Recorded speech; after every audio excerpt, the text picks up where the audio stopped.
conçois pas que 7 millions de Français restent sur le carreau, n'aient pas d'emploi dans leur propre pays, parce que eux, qu'est-ce que je leur dis moi? Je leur dis, bah écoutez, vous partez dans un autre pays chercher de l'emploi? Est-ce que vous croyez que c'est raisonnable de la part d'un président de la République? Je ne le crois pas. Donc je suis désolé que vous soyez impacté à titre individuel par cette mesure, mais de manière générale, je vous le dis clairement et je l'assume, vous voyez, moi à la différence des autres, mon objectif c'est de donner une priorité d'emploi aux Français. Alors répatrier tous les Français qui travaillent à l'extérieur, comme ça nous répatrier tous les Français qui travaillent à l'extérieur, ça nous ferait des emplois chez nous aussi. Mais madame, s'ils sont dans des pays qui décident de taxer les contrats étrangers, ils ont le droit de le faire. Non, ils ne décident pas ça.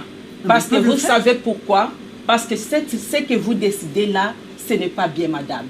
Ah bon? Pourquoi? J'ai vécu en France, 25 ans en France, même si je n'ai pas la nationalité française. Mais je suis là, je suis intégrée. Vous allez me parler de la politique des Chinois. Mais je n'ai rien contre vous.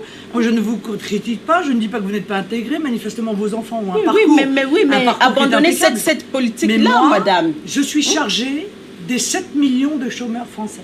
C'est ça ma responsabilité. Et pas de moi. Non, moi, en effet.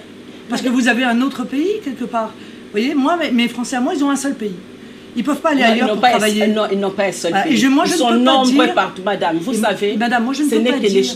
l'immigration, ce n'est que l'échange de la culture. Mais madame, je ne peux pas dire, moi, aux Français, allez donc travailler à l'étranger, parce que moi, président de la République, je ne mettrai pas en place les conditions pour que vous puissiez trouver un emploi dans votre pays. Depuis le monde, c'est comme ça, madame.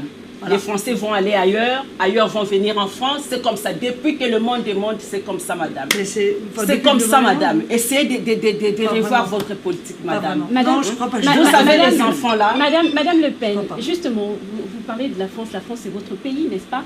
La France est un grand pays, n'est-ce pas? Vous êtes d'accord avec moi? Bien entendu. Mais qu'est-ce qui fait la richesse de la France, justement? C'est la diversité, madame.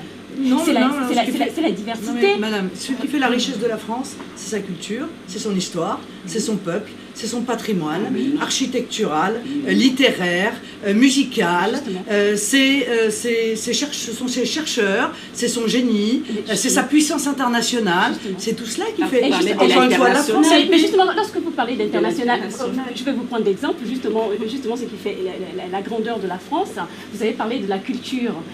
La culture, elle est quoi? Elle est mixte, cette culture française. Non, madame, la culture française, c'est la culture française. Ça, c'est M.